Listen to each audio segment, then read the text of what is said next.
Welcome, everyone, to We the People of Eastern Kentucky, where we're talking about economic development, we're talking about community involvement, and we're also talking about political impact.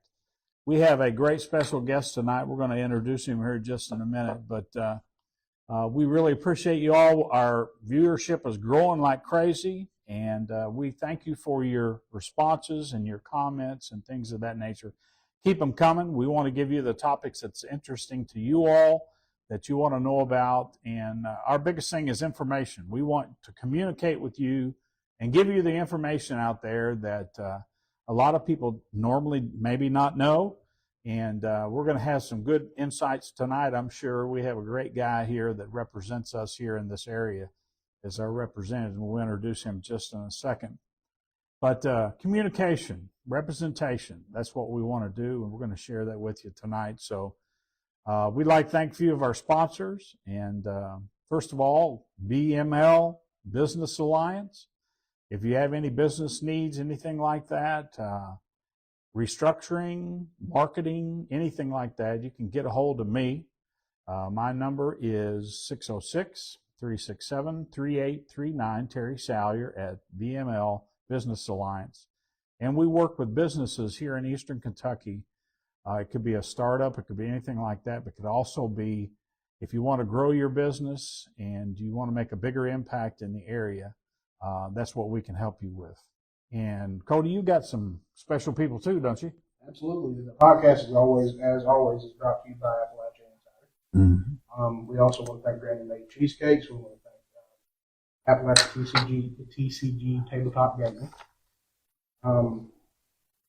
And since one of Appalachian Insider's other podcasts is currently down right now for the end of its first season, we're looking forward to starting that other one back up.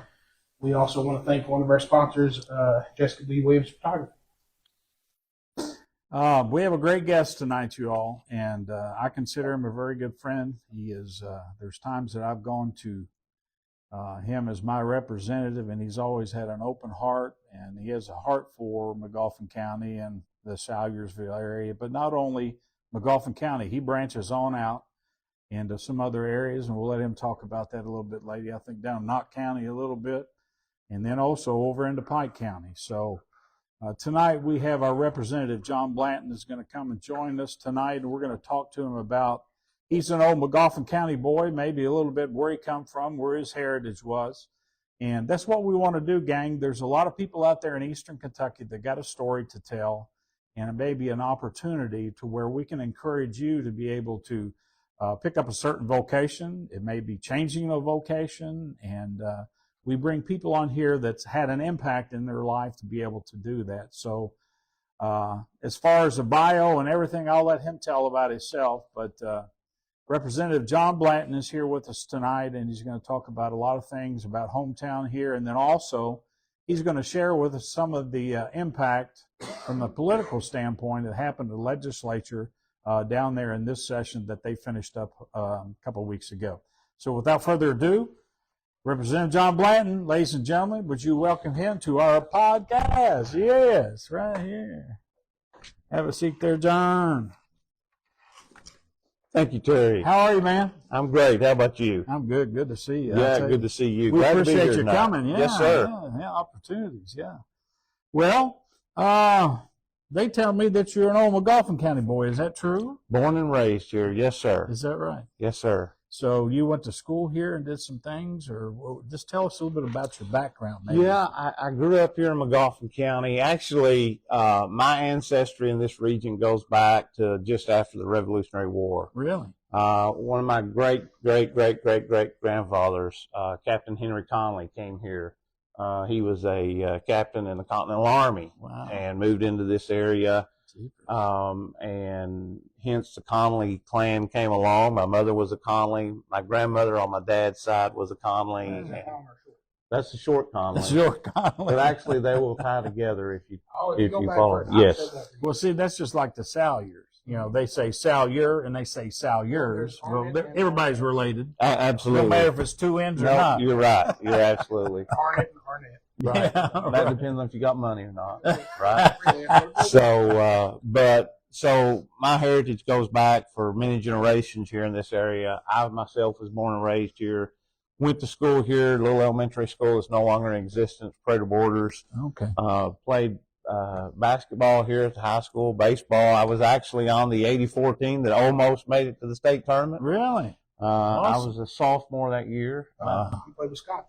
I did, yes. Okay. Yep. Yep. And so graduated high school, went to Moorhead to college, Okay. Yeah. and did some classes at what was then called PCC. Yeah. Got my 4 years in, did not finish my degree. I wasn't the best student when I came out of high school. Went to the state police from there. Well, let me ask you, why did you choose Moorhead, John? What made you make that decision to go to Moorhead? Big secret. Okay, let's reveal secrets tonight. Okay. So the reality is, I had applied at Eastern, even had a dormitory secured with a buddy of mine. Wow. Got a call over the summer months from Union College basketball coach about playing basketball. Yeah. But the reality is my girlfriend went to Moorhead. Oh, okay. And she's now my wife. Well, that's yeah, good. That was a yeah. good There's thing. a lot of athletes and a lot of college graduates that have that same story. Yes, sir. And so after 36 years together, Well, that's we're great. still together. Raise your And hand. that was a big influence for me to make that decision to go to Moorhead. That's great. And now she and I did go back once I got in the state police, finished my bachelor's degree at Moorhead. Okay. She and I and both of our girls who also went to Magoffin County school system, both of them graduated from Moorhead as well. All right. Well, Moorhead's a great school. I mean, they tell me the old talk years ago was they wanted to put Moorhead right here in Salyersville. Wow, I've never heard that. That would Yeah. have been awesome. Yeah, and then they said, a couple of the people said, we don't know if we want a university right here and all Yeah. that. So they ended up We want a college town right at the very mouth of the Mountain Parkway. Well, you never know. Well, you ever think about Moorhead's done well. You ever look at Magoffin County on a map? Oh, yeah. It's Do you know where we sit at in relation to Eastern Kentucky? right in the center. Dead center. That's right. We're the nucleus Yeah. of Eastern Kentucky. Hmm. They say at the end of the parkway, but when you look at a map, Magoffin County says square in the center of Eastern Kentucky. Wow. We are the main artery into Eastern Kentucky right here in Magoffin County. Wow. Everybody says, it ends here or whatever, but one of the things that's really excited me is what's happened with the Mountain Parkway. Every time you go up and down that road, it's like, oh my gosh, you can't believe what they've done. They've done a great job. Oh, yeah. And it's really gonna literally moving benefit. mountains. Yeah. Terry, you just said everybody says it ends here, but what I think John's saying is that everybody's wrong. It begins here. That's right. yeah, It it's begins here. right in the middle As a amongst matter of us. fact, we're getting ready to start that last leg. Always before, throughout our lifetimes, as you said, Cody, people had said it ends here. Mhm. I say it begins here, but we're Yeah. getting ready to extend that on into Prestonsburg. Yep, yep. So we will have modern access 4-lane highway from Prestonsburg to Winchester, from US 23 to I-64. Wow. Going to be a game changer. Now I know we're going to talk later about economic development for the area, but that's one of the big economic development driving forces right now for us. So the great thing about it is you grew up here and you met your wife, at Moorhead, which I consider here. I actually met her here. Yes, Yes, she's here? from Magoffin County. Oh, okay. Yeah. Well, Yeah. I mean, that's a terrific story, I think, of success. A lot of times we hear people talking about our youngins want to get out and move somewhere else, where they can do stuff. It's good to see that you found, the foundation in your life with her here and here at home, and you didn't flee this place, I guess you could say, like some of the others, but that's a good story to tell. Well, let me ask you this question. I know that you play ball and stuff like that and things, but what was life like when you were growing up? What was it like at home, and was it any different now, you think, than what it was back then, or what do you think? Well, I think every generation, when they get to our age, will say life was different when I was growing up than it is today, right? Yeah. And there's truth in that. I was blessed to have great parents. My parents allowed me the opportunity to be who I was. Great. They weren't afraid to correct me. I've had my fair share of corrections made in my lifetime. But there's a whole world out there. Yeah. But there's nowhere that I would have rather have grown up Mm. than right here in Eastern Kentucky in Magoffin County. One of the other shows that we do, just on that subject, one of the other shows we do, they were talking the other day. Some of the guys on my other podcast, they were talking about, you just said your corrections, and one of the podcast hosts said, "You ever been slapped so hard you reset?" I said, "Mama just reset me back to the factory." Yeah. So I get it, but you know, there's no other place in the world. If I could pick any place and had to grow up all over again, that I would pick any different than where I was. That's great. I knew my community. My parents were active in the community, and you know, we knew my friends' parents. We knew their families, and that means a lot. It does. And so, you know, are things different today? Yeah, things are different today. Even right here in our small community, I'm not sure that people know families today like we did back in those Oh, days. no, I don't think so. Yeah. But, you know, they were all close back in those days and were involved in the community. Maybe not to the extent. I mean, I would agree that probably not to the extent you guys did. There probably aren't as many community involvement and community gatherings now than there used to be. But, you know, one of the things that drew me back home is the fact that, you know, I've lived all over the country. And the fact that I come back home here, my kid is known by me here. Mm-hmm. So my kid, they hear the last name Allen, they know, okay, this is probably a pretty good little kid. Right. So he's going to be all right. One of those Allen And- boys. Yeah. Yeah. I tell my kids this story all the time. I mentioned it a few times to them. We were living in Indiana one time, and I had a washing machine turn up. I was working up there, and my mom was coming to visit me. And I called down. I said, "Mom, my washing machine's tore up." She said, "Well, what do you want to do?" I called Wendell Minix at Mm-hmm. Bailey's Used Furniture. Yep. Yeah. And I said, "Wendell, Mom's on her way up here to visit me. 6-hour trip. So Mom's on her way up here to visit me. Throw a washing machine in the back of her truck, and I'll pay you later." Mm-hmm. He puts a washing machine in the back of her truck, and I paid him later. And he knew that I would do that. Sure. yeah, because Absolutely. This is that community. Wendell knew me. That's right. They knew your family. He They knew my you. family, and Absolutely. And he knew if I didn't pay him, Mom will pay him. Somebody's going to pay him. in my family. Absolutely.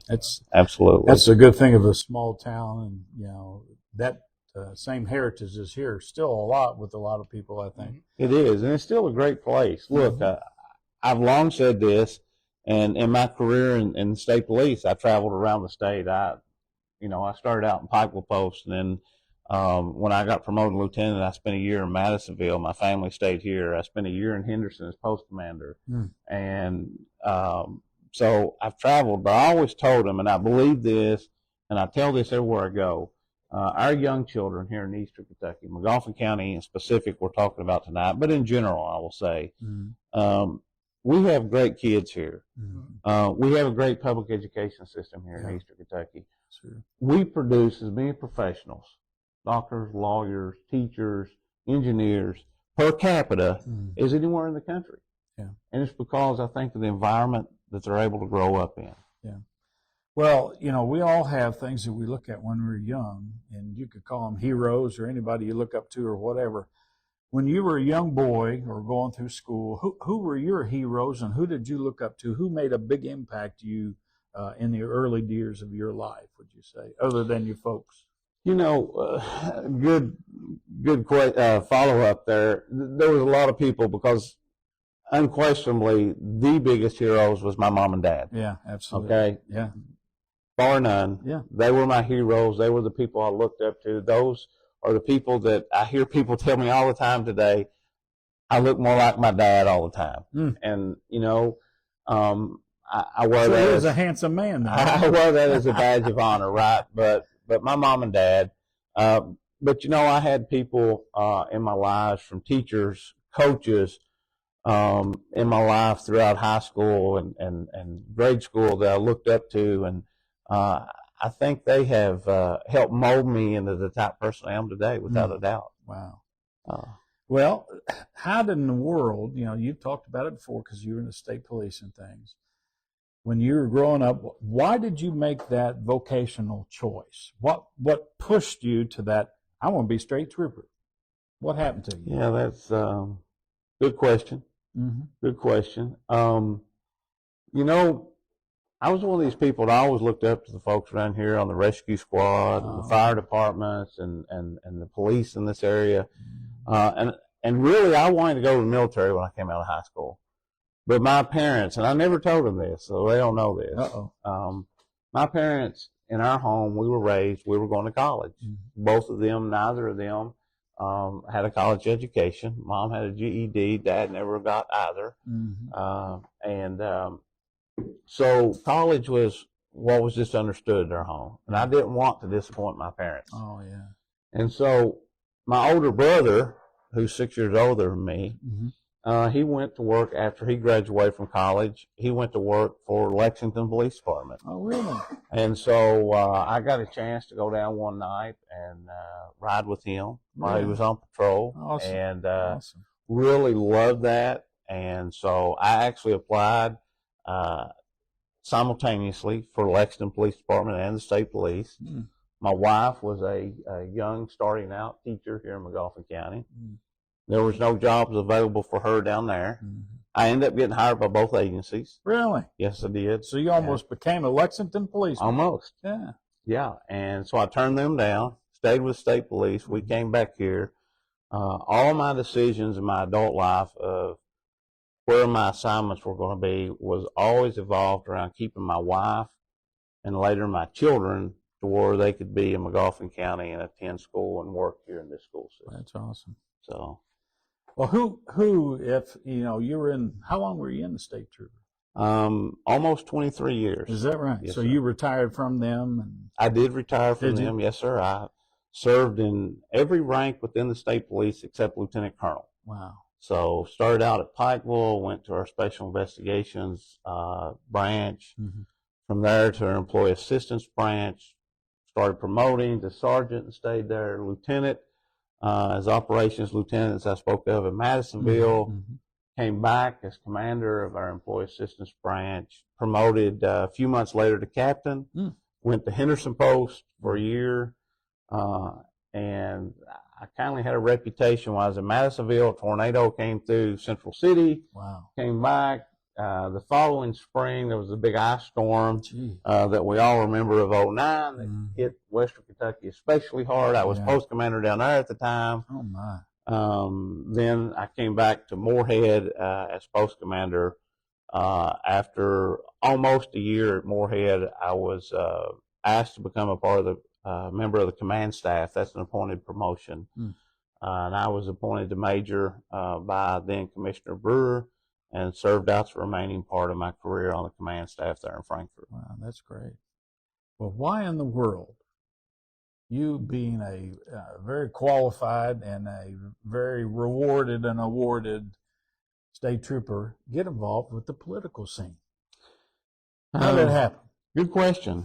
Actually, believe it or not, back in 2010 when they were doing redistricting, I was still, actually it was 2011 by the time they actually got things finally halfway worked out. They were putting Magoffin, Johnson, and Martin County together was the scenario they were looking at doing. And I actually got a phone call then from a friend of mine saying, hey, would you be willing to run for this, for state representative? I said, look, I'm not ready to retire yet. I still got another year to pull. I said, I can't do this. So I appreciate you thinking of me.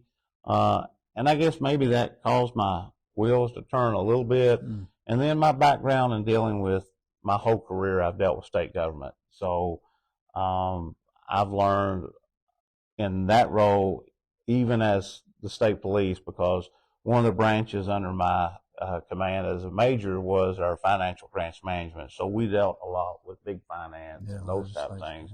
So I've seen a lot of those workings of state government. And so it really wasn't another thought to me until I was approached in 2015. Got a lot of pressure from people asking me to do it, and I did. I saw it as an opportunity for me to continue to serve the people of my district and the Commonwealth. You know, I've always considered myself being a servant to others. Community servant, and that's what I enjoy. I enjoy helping other people. And so it was another opportunity to get back in that game of being a servant to people. And so here I am today. That's awesome. Who would you say, I think you mentioned it earlier when we were just chatting before the podcast, who is your political influencer, kind of the one that encouraged you, or you maybe have patterned some of the things about, in your career and things? Is there somebody out there that politically you would like to align yourself or give you your foundation, you think? Sure. I would think there would be two people I would name specifically. One of them is more local, one of them is national. The national one being Ronald Reagan. I remember I was in elementary school or grade school when Ronald Reagan was shot. I remember that happened. I remember being in the library and seeing that, right? And then the other is Hal Rogers. Hal Rogers is a fine man. I was with him last week, spent some time with him, had dinner with him. Hal is about helping the region throughout eastern Kentucky. And he's broken down a lot of political barriers across party lines, and he works with whoever's in there. And that's what I try to do. Yeah, that's great.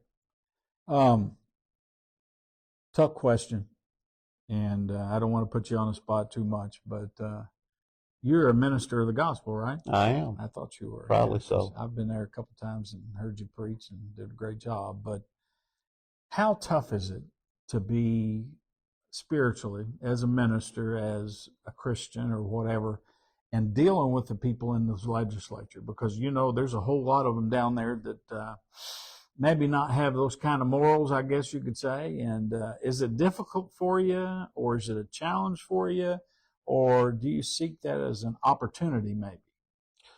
I would say a combination of all those things. Okay. There's times that it is challenging. There's times you got to pray a lot. There's times that you have to keep in mind that we are individuals. We all have our own backgrounds, our own raisings, things that we were taught. Maybe they weren't taught. Maybe they were taught differently. So it takes a whole lot of patience sometimes. I'd say. But in the end, you got to try to find that common ground. And you try to be a light to those that maybe you think are following a different path, and you try to be a light to them. Look, politics is an easy field, as was law enforcement as far as that goes, for corruption to go on. Oh, yeah. But I've always said, anybody that becomes corrupt is willing to become corrupt. And I've never been willing to do that. Yeah. Look, when I'm dead and gone, people are not going to remember me for anything other than the character of the person I am. And the legacy I want to leave behind is not materialistic. It's not anything but the character that I was. Right. And I want people to say he was a good man. That's a good trait. And so, it's challenging, but I also say this. In the political world, in our government, I feel like we need more men and women of faith. Yeah. When we get back to the founding of our country, folks, when they talk about Christian nation in the documents, they're talking about, or religion in general, they're talking about the Christian faith. They weren't accustomed to all these others out there. Yeah. So we need men and women of faith in our government today, men and women that are willing to step up. But we also know it's become so divisive in our world today that many people shun it. Good people that could do a good job, but they do not want to get involved because of all the things that goes on. Yeah. But let's look at the Kentucky General Assembly. We're made up of men and women of many backgrounds. We have people in the medical profession. We have educators. We have actually some are current teachers, principals, retired school superintendents. We have lawyers.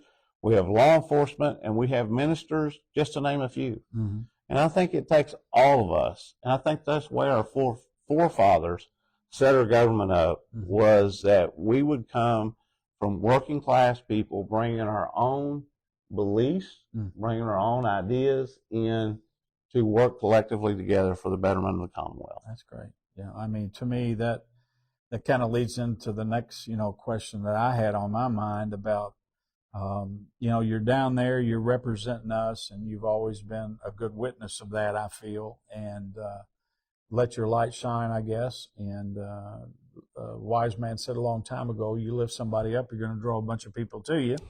And we are sometimes a vessel of that, basically. And so you're to be commended, I feel, John, about that too. What has happened in the last session that really kind of caught your mind, or something that we might be able to maybe sink our teeth in here in Magoffin County and Eastern Kentucky and all that? Is there anything there that when you went through this last session that was an impact to you, said, oh man, that's going to help us? Or, we're going to have to rally, because these sometimes I feel in the legislature, when I've been down there a lot, they think of Eastern Kentucky as Richmond. They don't really know what Eastern Kentucky is, down in Letcher County and Pikeville and We don't have buckets. yeah. And we do not have buckets. No, we I don't. feel like it's right. That's an awesome store, though, by the way. Oh, it sure It's is. worth a visit, right? It is. It's It worth is. a visit. So So what happened down there this time, in your opinion, that you think it can help us? Or, we know the Mountain Parkway. We discussed that a little bit earlier. We know that I feel is going to open the doors up for a lot of people to be able, tourism is starting to be a big thing, and particularly in our area. Timber's kind of run its course, the coal business kind of done its thing. So I think we are trying to grasp hold of something, and we found out some things. I think we're sitting on right down there at the gorge. To me, that's another opportunity, almost like a Gatlinburg, really, because I know a lot of people down in those areas, like, Wolf County and all that. And at first, it was all the New Englanders were coming to rent a cabin or this and that, or then it stretched to 3 or 4 months when they started bringing their lawyer buddies or some of their business people down here to go to the gorge and climb and rappel, do whatever. But now they're starting to purchase those properties and things that they used to rent. So I really feel that we've got some opportunities up here. I think in talking to Judge Wireman not too long ago, he's going to talk a little bit about it. But the industrial park has been good for us out here. And he was telling me that it's full up now. that's right. And looking for more space to have another one or an addition to it or whatever. So let us know what's going on. Sure. So talk briefly about the industrial park. Sure. Since we're talking Magoffin specific. Yeah. May not sound like a whole lot, but we moved into the road plan. I think there's funding in this budget for the design, maybe even the acquisition of the property. But there's a connecting road, a county road that goes from the Parkway over into what's called Down and Around, over on Far Middle Fork. And so we're going to take that into the state road system. We're going to widen that roadway. There's a lot of level, flat land over that region. It connects to 18. Yeah, it's 8. Yeah. 1850 or something? Something like that. Mhm. And so that tractor trailers would be able to move. Oh, okay. And Yeah. It's a massive widening. At some points, that is a one-lane road. yes. Yeah. And so we're going to do a big widening of that road, take Right. that county road into the state system Right. to open us up for more economic development. I've been having many conversations with companies in and around the central Kentucky area, dealing with rick houses. And I said, bring them to Magoffin County. They're barns that stores barrels of bourbon. But the tax base we get off of those is going to be huge for us in Eastern Kentucky, Yeah, it's right? Yeah. Huge for us in Magoffin County. Yeah. It's going to drive property taxes down for people that live here, Mhm. and that's a big savings. So Mhm. little things like that are going on that's going to be helpful. The Mountain Parkway expansion, we talked about that. That's going to be huge for Magoffin County. As we said earlier, that means Mountain Parkway doesn't end here. It starts here. Mhm. It starts here. We're at the core.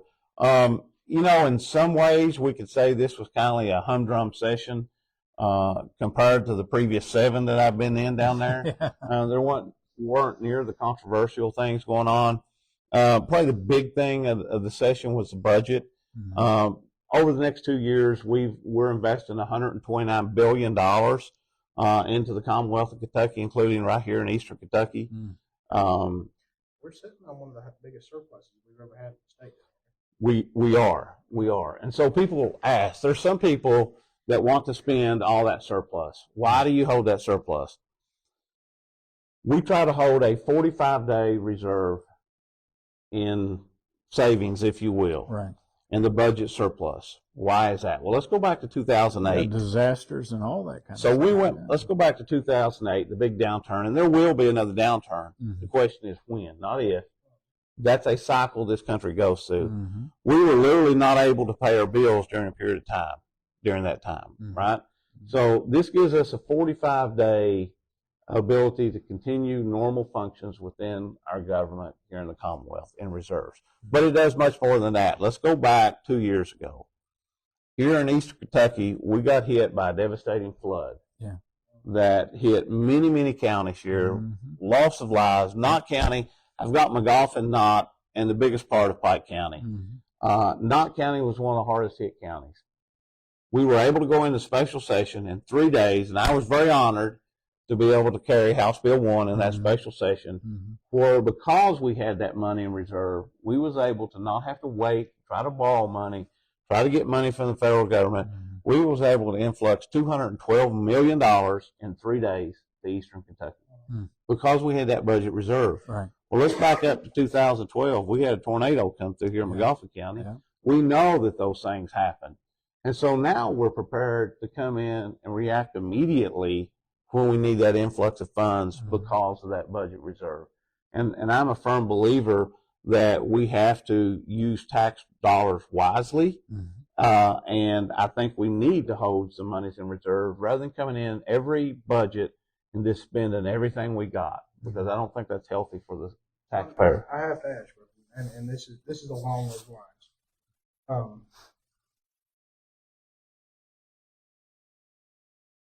Sorry, mic issues. Anyway, this is along those lines. One of the things that I've noticed that they did in Knott County was that there has been development across the ridge tops now.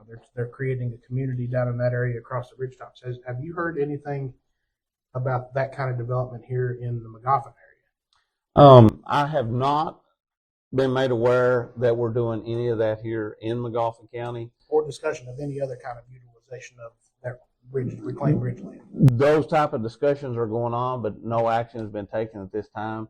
The immediacy of that was necessary to bring those people that lost those homes up out of and put them back into something in Knott County. Mhm. But Breathitt County is doing the same thing. Lacer Right. County is doing the same thing. Yeah. And Fredericksburg did it years ago. I mean, with Stonecrest. Fredericksburg did it for some years ago. Mhm. But the goal is, as we're getting footage on these other counties that were directly impacted, that we begin to spread this across Eastern Kentucky in areas like Magoffin County, like more so in Floyd County, more so in Pike County. Well, the reason I bring it up is I mentioned to someone a while back, and I forget who I was talking to. I said, I could see with the amount of available land that is up there 100 years from now, that area being the town seat of Magoffin.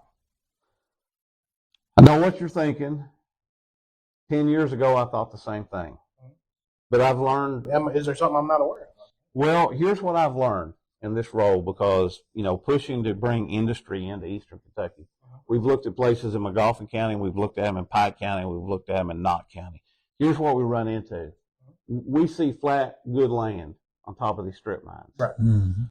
These are hollow fields. Mhm. They weren't packed down properly. They were just filling to get them out of the way and level things. Okay. So what you have when you run into big structures Mhm.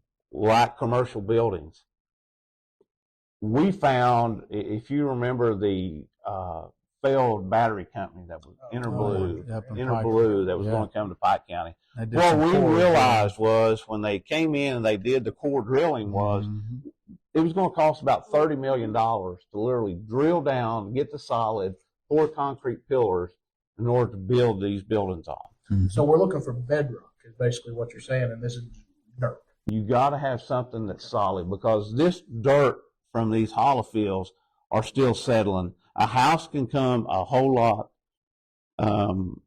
closer to being able to withstand that shifting than if you put a big, a large facility like a commercial building. As a matter of fact, the first place that what's the name of the vegetable company that went bankrupt? App Oh, Harvest. App Harvest. App down in Harvest actually Moorhead. comes to Pike County. That actually, that really Mhm. impressed me. I had a lot of hope for that business. Yeah, and they wanted to build up there in this same location that Interblue was going to be. The problem was with these glass buildings, there's too much shifting of the earth that could take place, and it would shatter the glass. Yeah, And most this of the wasn't feasible. industrial, and dealing with economic development people a lot I have in the past, it's built on a concrete slab. Yeah, And if you have a shifting within the soil itself, you're going to have cracks all over the place. And they usually end up, when you build a 100,000 to 300,000 square foot building, sometimes it looks like it's out in the ocean, Yeah, because it so- moves so much. I suppose maybe in my, and this is just a mental image in my mind, I'm seeing it more as small businesses, small local stores, community areas. those baseball things fields, can those kind of those things could definitely work. Yeah. The bigger buildings will going, and it's not the bigger buildings can't. Is it cost effective The investment. because of what has to be completed to make them on a solid foundation? And I know of people's homes, quite frankly, and you may too, that's been built on field ground. Yeah. And over years, they're having problems after problem Foundation. after problem with Yeah. foundational issues. And because I used to argue the same thing, even when I was running for office, I used to argue, why aren't we building cities on top of these? Because we got all this flat land. Right. And then I came in here and I've had to learn through experience that, okay, it's not as simple as it seems. Mm-hmm. It's just not as easily accomplished because of those. Well, I feel like I've issues. got an education. I appreciate that. Which this also ties in, because we're talking about economic development area and stuff like that. I think it was maybe the first podcast you and I did, Terry. One of the things that we talked about was the fact that this area, Magoffin County in particular, has some of the high speed broadband internet access in the United States. Yeah, we do, and that's a big part, thanks to Foothills Telephone. Foothills Telephone and Ruth, that wonderful lady. Yes. And my boy John. So I also wonder if there's been any talk in legislation, and I apologize if I'm just throwing things out here, but it's an opportunity to ask. Has there been any talk in legislation about trying to look into a technology development in this area? So, say startups or stuff like that. So, first of all, we are continuing to fund broadband expansion, part of the last mile, if you will, to get people with high-speed internet. There's been conversations about, and there are some economic development stuff within the cabinet to help startup companies dealing with this type of stuff that is funded. But, one of the things that I'd had a conversation with Judge Wyman about, there's some companies that's already started up where they're working, doing internet work through East Kentucky EKSET. Yeah, EKC. Yeah, and so they're working, and I'm like, organization. why don't we set up maybe a center where a person could rent a cubicle and have access to broadband? They can come in and work their own job. Incubator. Yeah. Yeah, like you're talking about an incubator. My thought was, and me and Terry's discussed this at length a few times. Yeah. My thought was, have you ever been to Seattle, Washington? No, sir. It's awful, but it's. I don't have any desire to go there. So It rains every day. It's literally a rainforest. But it's turning into the next Silicon Valley. sure. So these small startups are going in, and then you're talking about a 5-6 man company that's going in here and then becoming a 5 or 6 person company with a value of $100 million because of access to internet. And Terry, like I said, Terry and I were discussing, we have a gigabyte download speed here and more coming. It's going to be 2, I believe, isn't it, John? 2 gig download speed. Some companies can get a 100 gig drop. Companies can get a 100 gigabyte drop of internet speeds here in Magoffin. And why don't we have somebody going to Silicon Valley, going to Seattle, Washington, saying, hey, bring your company, bring your 5 men. You're not going to hurt our infrastructure. You ain't going to all flush the toilet at once and then the power system blow up or the water system blow up. Bring your $100 million company here with your 5 people and talk about tax breaks and business access and building access and cubicles and whatever you need. Good. Glad you brought that up. First of all, let me touch on something that most people don't know about. I didn't know about until recently. There's actually a program going on in Eastern Kentucky, and I actually learned this through realtors, was where I first came acquainted with it. But we actually have some incentive programs Okay. to incentivize people to move to Eastern Kentucky that can work from home, that has a job that allows them to work from home. That's what We actually have people that's moving into areas in East Kentucky right now that come from all over the country and the world to Eastern Kentucky. So that's one thing that's going on. Let me talk about something I've carried, I guess, 6 of my 8 sessions down there. 2 of them I didn't. I let somebody from the rural side of Western Kentucky, hoping maybe we could make a difference there. And I've gave some pretty passionate speeches on the floor about this, but it's known as the Rural Jobs Act bill that I've carried.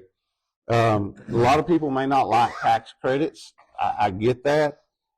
huge fan. But my bill is modeled around, if you're familiar with new market tax credits, which under the Clinton administration started and has been hugely successful throughout the country and even here in Kentucky. And it's modeled after that, but it's for just Kentucky and rural counties. And so what it did, it allowed these investors to buy these tax credits with certain guardrails put in place that they had to meet certain Qualifications and stuff. qualifications, but they had to meet Requirements. certain points along the way, so many people being hired and so forth and so on. And they would invest in startup companies. Existing companies didn't have access to capital, and then they could claim these tax credits as their investments grew, right? Yeah. But they were specifically targeted for rural areas of Kentucky, because you mentioned a while ago, when you mentioned about the coal industry, my dad been a coal miner, and we've seen the decline in coal. And I'm a realist. I fight for coal down there every day, but I'm also a realist. I understand the momentum and the way things are going. And my desire is this for us in Eastern Kentucky. Let's not get ourselves hemmed back up with one industry. That's what devastated us. Diversity. You grew up Yeah. here just like I did. You don't put all your chickens in one basket. Absolutely. We worked it all our lives. Absolutely. And so we need to diversify ourselves in Eastern Kentucky. And we, and I have found this to be really great over the last 5 or 6 years. There's actually been a shift in local government. And when I say a shift, here's what I mean. We're finally getting away from this mindset. Well, if Magoffin County can't have it, I don't want Johnson County to have it. If Floyd County can't have it, I don't want Knott County to have it. And it's more of us working together regionally. Here's my mindset. Do I want Magoffin County to have it first? Absolutely. Or Knott or Pike, because that's my district. But if they can't, I want one of my neighboring counties to get it, because my constituents are going to be working there. Yeah, that's right. And we're all going to benefit. Especially if it's going to grow the overall surrounding community. Absolutely. So one of my roles, I serve as the transportation chairman of the House, which is a huge honor to serve in that position. But I'm also chairman of the Mountain Caucus that we have there in the House. We have a House and a Senate Mountain Caucus. And I'm the chair for the Eastern Kentucky legislators in the House for the Mountain Caucus. And we work together collectively. They're coming to me all the time. Can you help me with this? Can you help me with this? Yeah. And I'll go to them. Hey, I've got this going on. I need you to help me. And we work collectively together as a region. And I think that makes us stronger. Yeah. In your opinion, has the interconnection of the trail system kind of been what's bringing the counties together and making them work together? Or has it kind of led to more infighting or anything like that? I would say the trail system is moving along. I think it's brought some counties together. I don't think it's made things worse between any counties, but I do see some impatience from some counties, and I get it. It's slower than I would like for it to be, but I think as we see it continue to grow, and it is growing, that's all going to come around. But I certainly think that's played a role in it. I completely understand. But, you have to appreciate the impatience in that at least we know that the citizenry is excited about this one. No, absolutely. You know what I mean? No, absolutely. And so it's moving forward. Representative Fugit is kindly over in Perry County. He's kindly been the lead on that. And, you know, he's did a great job. But like most anything, you know, I come from the background outside of government. Well, in government, but outside of politics of government, right? Mm-hmm. And government works, I tell people all the time, it's slow as molasses in the wintertime. Mm-hmm. That's my only fault. You know, I wish we could move faster. Right. But I've been over, I've ridden the trails in Knott and Breathitt and Perry and Pike, and, you know, they're definitely making progress and they're coming along. I think this is going to be a huge benefit for us in Eastern Kentucky when this gets fully implemented, though, for sure. Well, before we get out of here, I got to talk about something that's dear to my heart. What happened with anything on education this time? Anything go on? And Yeah, I'm glad you brought that up. yeah, education is. So- we do have great educational school districts here in Eastern Kentucky. You know, they won awards and this and that. And So here's the problem we run into with education. okay, There is going back to, and if you follow me, you know I've always been supportive of our educators. And the pension issue come up because they changed our pension system before I ever got in the legislature. mm-hmm. And so, you know, I stood with our teachers and I still stand with our teachers, but there's always that not giving enough here or there. We made literally, and they'll come back with the argument, well, it didn't keep up with inflation. Mm-hmm. We made the biggest investment in K-12 public education in this session that's ever been made in the history of the Commonwealth, ever, That's good. in this session. So you're saying it's just a lump sum? Well, by the increase of the SEEK formula, transportation, which people that's not involved in the finances don't realize how much transportation costs our Oh, schools. gosh, yeah, buses. And so in the first year, 90% of the transportation has been covered by the state. In the second year, 100% is going to be covered by the state. We're fully funding full-day kindergartens. Mm-hmm. I've talked to my superintendents. They are tickled to death with the amounts. They're going to be able to give pay raises, they said. Mm-hmm. You know, and the argument comes back, and I've been one of them that's fought to give teachers pay raises from the General Assembly. I would love to see them do that. Now, I've did some research, and I found that actually the General Assembly very few times have actually gave pay raises to teachers, usually sent back to the local districts to do that. Right. And so, but still, and my argument has been in the raises is, I know the government proposed 11%, love to have had 11%, but not 11%. What do I mean by that? Me personally, I want to see a across-the-board dollar amount given. Here's why. Our teachers in Magoffin County and Eastern Kentucky, let's use some numbers that we can multiply easily. Let's say 35,000 as the average. Mm-hmm. Whereas in Louisville, the starting pay is 55,000. Mm-hmm. Now, if we gave 10% raise to everybody, our teachers are going to get $3,500. Teachers in Louisville is going to get $5,500. Mm-hmm. They're going to get almost twice. So I think we need to do across the board dollar amount. That way, because what we have is we have a funding gap, Mm-hmm. a pay gap. Mm-hmm. So in essence, you're actually arguing against means testing. You're saying just a flat rate across the board. I'm saying for our teachers and to be equal to our teachers in Eastern Kentucky, we need to give a flat dollar amount. Because if we give a percentage raise, then our teachers aren't going to get as much as ones in Jefferson County, and the gap is going to continue to widen for pay discrepancies there.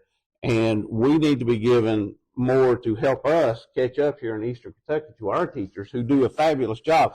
Do you hear the problems in our public school systems that we hear about in Jefferson County? Oh, yeah. We do not, No. because we've got good teachers here that's doing a fantastic job. Well, as you know, in this area too, and one of the reasons that this really affects this area, sorry to jump in. No, I go know I've ahead. been hogging the mic.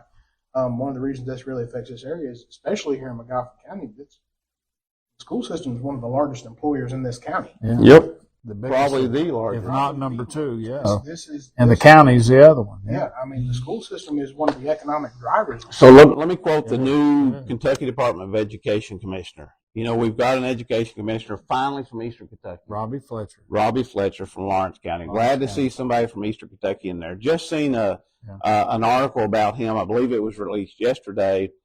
But he said that it was the best budget for public education that he can ever remember. Mm-hmm. But we still need more. Oh yeah, there's no doubt. And so that's always a follow-up. We still need more. Mm-hmm. We get that. We do. And we are going to continue to increase that spending and continue to increase that spending. But, you know, we're making big record investments in public education, and we're going to continue to push to do that. But let's talk about one other thing while we're on this. Let's talk about retirees, Mm-hmm. state retirees. Which that's me. Well, that's me, Yeah. right? But it isn't because of me. That'd be me. It's been probably 13, 14 years Mm-hmm. since they've had any cost of living 100%, raises. yeah. Now, there's some people says, well, private sector and pensions don't get cost of living raises. Okay, maybe not, but they're drawing more. Mm-hmm. So we had a 13th check scenario come in over the House Senate. I was supportive of that. We talked about 1%. 1% every year for retirees was going to cost $300 million. Mm-hmm. Keeping in mind, we are still paying hundreds of millions of dollars every year above and beyond what is required into the pensions to get those systems back on track.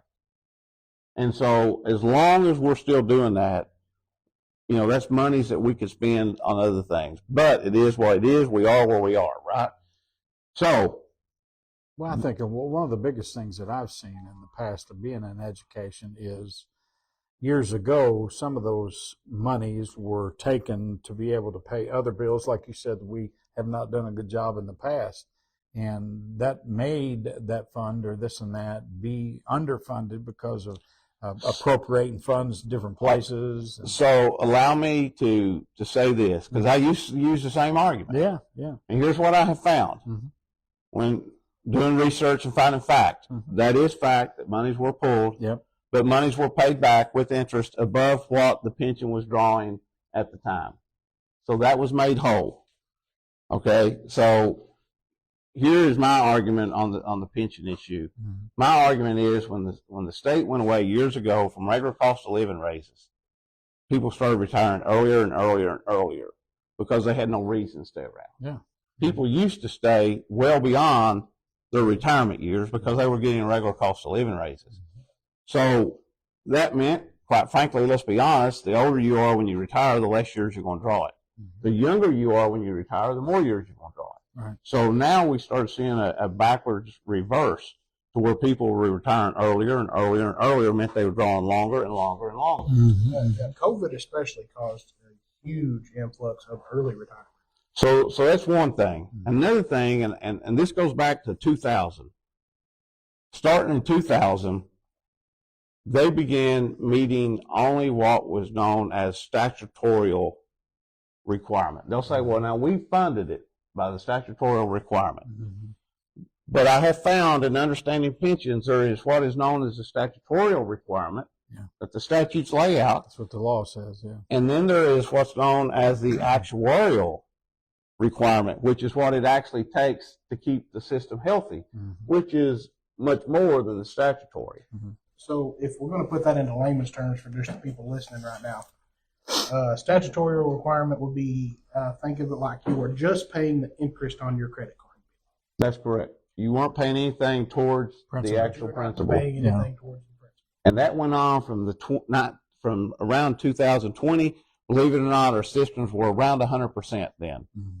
So that coupled with people retiring earlier, drawing out more, and believe it or not, I know people that did this. At one time in our system, I could have left my pensions to one of my kids. How many years are they going to draw out of that?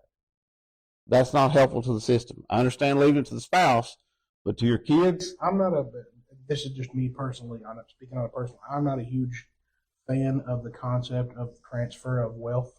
yeah. Especially when So- you're talking about billions from you to your child, you know. So anyways, because of all that, we've got behind. It is what it is. We're trying to play catch up, Mm-hmm. and we're getting there. Slowly but surely, we've seen all these investments over the last 8 years. Now we're gaining ground in the percentage of the health of our retirement systems. But back to retirees and the 13th check. I was supportive of that. I'm still supportive of that. Actually, I'm probably going to file a piece of legislation this upcoming session asking for that if they will open the budget up for me. What because the argument at the 11th hour was, if you will remember a couple of years ago, so we have what's called the K systems, the state retirement systems. Mm-hmm. And then we have what's called the CERS, that's the county city. CERS came in and asked to be separated. Mm-hmm. And so we granted that. They're separated. Yeah. So what we found was, and this is no blame, but counties and cities just wasn't really favorable of being able to afford to give this 13th check to their retirees. Mm-hmm. Well, a lot of counties have more county and city retirees in than they do state. Well, it's not the obligation of the state any longer to give those retirees, but there was some fear of people being upset if the state retirees got something and the county city didn't, even though it wasn't the state's Different retirement pensions. different systems. Mm-hmm. It's not the state's obligation to pay, so they took it off the table. Right. So I get it. I get both sides. But I, for one, I know we've got a lot of state retirees here. I wish we'd have gave the 13th check, and I'm fully supportive of that. There is discussion, because I know the governor mentioned it a while back there. I know you're familiar with the tier system. Mm-hmm. So it used to be tier system. You had the full pension, excellent health coverage, because, as you know, the state's not going to pay in a lot of positions what private sector would pay. So one of the things that the state did to bring in quality employees is, okay, we're not going to pay you the same amount they are, but you're going to get excellent pension, you're going to get excellent health care, you're going to get excellent dental, excellent vision. Fringe benefits. And this fringe benefits, Yeah. exactly. And then later on, as budgetary constraints started becoming a concern, stuff like that, somebody, I'm not sure who it was, but somebody instituted this tier system, tier 1, tier 2, tier 3, basically down to the point that then at the end of it, you just got a 401k, it's a basic health insurance. So is there any discussion about adjusting this tier system back up to where you're actually looking at better fringe benefits again? There's always conversations like that going on between some of us down there. The question is, will we ever gain enough support to be able to do that? I know there was legislation this past time to do that for hazardous duty, but it didn't get any movement at all. See, that surprises me, because like I said, you know, it's at a certain point, you actually mentioned Ronald Reagan as being one of your political heroes. You know, during the Reagan administration and times before that and times up to that, the government actually did draw in the best of the best. Yes, it did. You know, you're talking about But we're not paying them any longer. Right, but that's it. But we're not paying them any longer. Totally agree. We are no longer in competition in the private sector because we're underpaying them. Our benefits have gone down, and it's affecting us. And part of that goes back to we're spending so much money on trying to get our pensions under control. But one of the things we did do in this session is we have set aside a tuition reimbursement for new teachers, people that want to go into teaching, that they can get, I believe it's up to $5,000 of their loans forgiven towards their teaching degree. I mean, that's a little bit, and it's helpful, but one of the problems we're seeing, and I hear this all the time because I get calls from state employees, you know, they're hiring somebody in. I've been here 10 years. They're making what I made 10 years ago, or what I'm making after 10 years, or they're making $1 more than I'm making. Oh, yeah. And it goes back to we're trying to compete, hiring people in at midpoint instead of starting point. And we have asked the finance cabinet for the last 3 years for these numbers to help us get this, our A&R chair, that we can get this all straightened out to where these people aren't hiring in making more than somebody that's been there a while. That we can get all this leveled out. And we're still not getting any feedback from them as to the numbers and how we go about that. As I'm sure you're aware, the federal government has said, and obviously inflation was through the roof recently, but you know, it's expected that there's going to be a 2.4% increase in inflation year over year. Oh, yeah. So it's projected. It's yeah, projected. It's normal. That's what they want. Yeah. So if you have a 2.4% increase in inflation year over year, and then you don't get a cost of living raise of at least 2.5%, you literally lost money. Nope, you're right. And so luckily for the last 2 budget cycles, maybe 3 now, we've gave the state employees retire state employees raises, retired teachers get an automatic raise. They pay that in.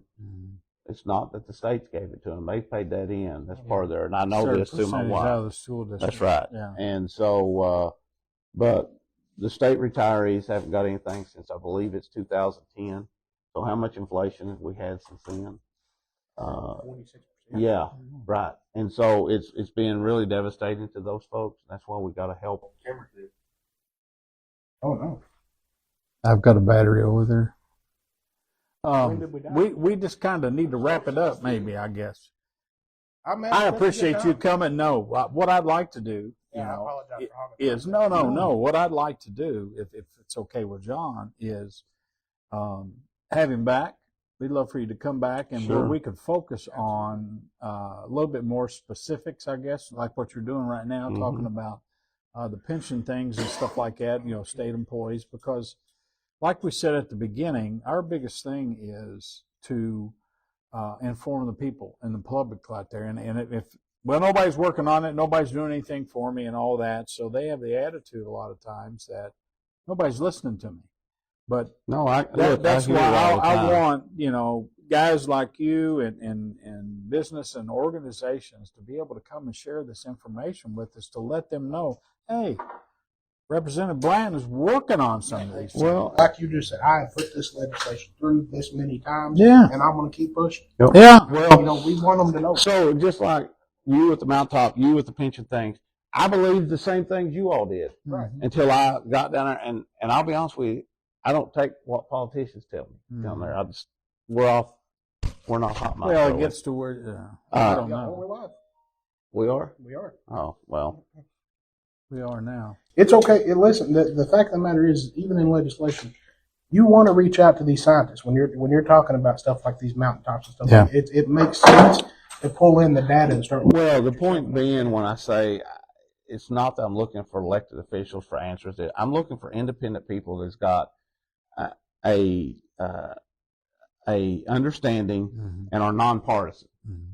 Because I want facts. I'm not worried about dealing with things from a partisan issue. I'm worried about dealing with things from a factual standpoint. That's how we. One of the biggest issues that I have a problem with is, people are always very easy to criticize, Oh yeah. but don't come to me with a critical element or a topic or a discussion unless you have some type of solution.